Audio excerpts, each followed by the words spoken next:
I don't usually talk about this night, mostly because whenever I do, people just shake their heads and tell me I'm lucky. But back then, it didn't feel like luck. It felt more like I was being toyed with by something that could have gone either way. And I still replay the details in my head, trying to figure out what I missed, because the signs were there. I just didn't bother to put them together. It was late, past 11. I had just dropped someone off on the edge of town, and instead of heading straight home, I decided to keep the app on, thinking maybe I could pick up one last ride before calling it a night, because gas prices were ridiculous, and I was trying to stack up whatever I could. The streets were mostly empty, a few cars drifting by now and then, the kind of quiet that only happens in the middle of the week when everyone else has already gone to bed. That's when the request popped up. Pickup point was a convenience store. I knew had been closed for a while. I remember frowning when I saw it on the screen, but I figured maybe the guy just dropped the pin wrong. Maybe he was waiting near it or across the street.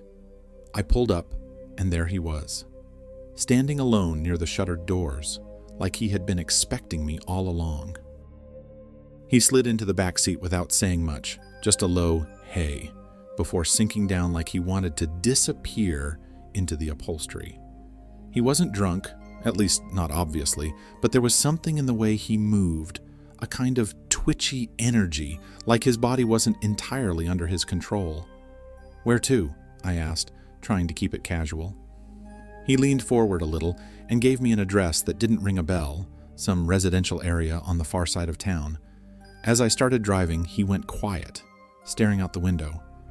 A couple minutes later, out of nowhere, he asked, "You ever pick up someone you knew you shouldn't have?"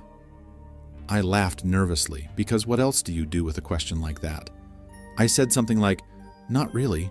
I try not to think about it." He chuckled softly, like that was exactly the answer he expected. We drove on. A police cruiser passed in the opposite lane, lights off, just patrolling. The moment he saw it, the guy slid down lower in his seat, pulling the hood tighter around his face. I caught his reflection in the rear view. His jaw clenched, eyes darting like a trapped animal. My stomach tightened a little, but I told myself maybe he just had a warrant for some minor thing. Maybe he didn't want the trouble. A few blocks later, we stopped at a red light, and another car pulled up next to us. Two girls inside, laughing about something, music spilling faintly from their rolled-down window. The man in my back seat immediately ducked lower, like he couldn't stand to be seen. He whispered something under his breath I couldn't catch, and I suddenly wished I had ended the ride before leaving that empty store. The rest of the drive, he asked strange questions. None of them long, just sharp little things that hung in the air. "You got family? You live alone? You ever had somebody follow you home?" I tried to answer in the most boring way possible, one-word replies stretched into sentences, because my gut was telling me not to give him anything real. Then, maybe 15 minutes in, when we had crossed into a quieter part of town, he leaned forward again and said, "Take the next left. Then pull over." There was no house, no apartment building, nothing.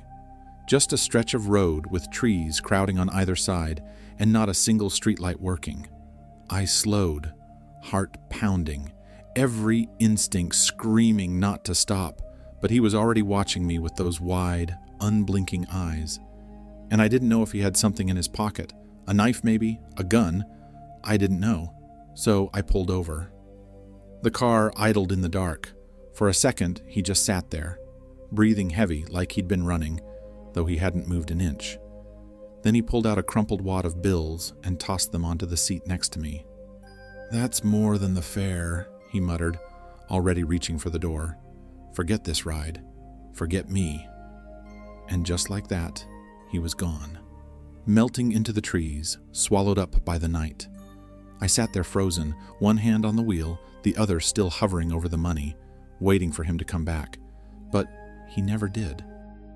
I drove home with every nerve stretched thin, checking my mirrors constantly, half expecting him to appear again on the empty road. The next morning, coffee in hand, I turned on the news. And that's when the pieces fell into place. They were talking about a missing girl, last seen near the very same side of town I'd driven through. and police were looking for 3 suspects connected to her disappearance.